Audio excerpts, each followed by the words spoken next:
Hey there, prolific woman, bringing you the word of the day this morning. And I'm reading from 1 Corinthians chapter number 1, and it is from verse 18 to 21, and I'm reading in the Message translation. It says, the message that points to Christ on the cross seems like sheer silliness to those hell-bent on destruction.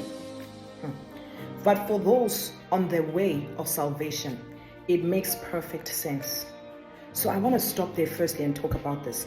It says that there are people who are hell-bent on destruction, right? So in your Christian walk, there's people that you're going to preach the gospel to, that are going to reject the truth, that are going to reject the gospel, that will not receive salvation.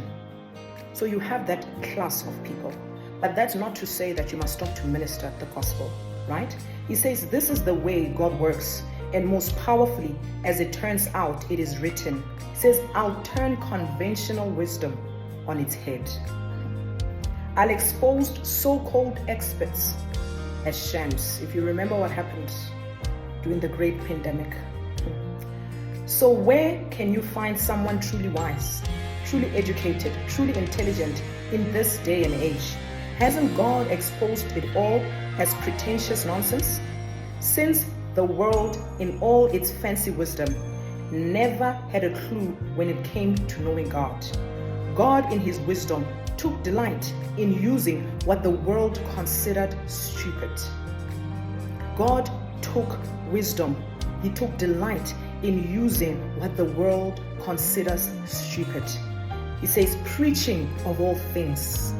So there are people that when you are preaching, when I'm making a reel like this, they consider it as a stupid thing, right? But God takes delight in that.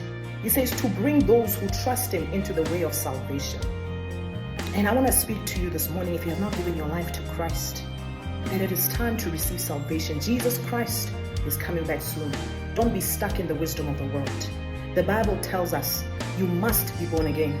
The Bible tells us he is the way, the truth, and the life. No one can go to the Father besides through Jesus Christ. Have a wonderful day, woman of God.